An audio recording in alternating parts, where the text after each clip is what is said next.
Hello guys, आज आहे mother's day. तर आज दोन शब्द सासूबाईंसाठीही.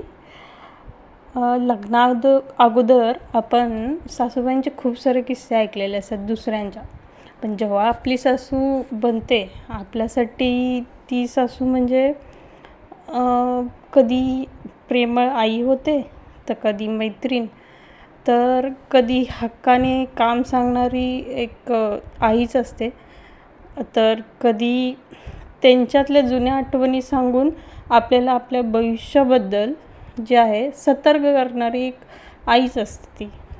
दुसरं म्हणजे त्यांच्याकडून जे ऐकलेले टोमणे असतात तेही आपण वागत असलेल्या सिच्युएशन चुकीच्या आहे ते सांगण्यासाठी. तर कधी चुका काढल्या जातात त्या का, तर त्या चुका आपण पुढे जाऊन करू नये म्हणून दिलेली एक चेतावणी, तीही प्रेमळ. अशा माझ्या सासूबाईंना हॅपी मदर्स डे. आणि गाईज, रामकृष्ण हरी.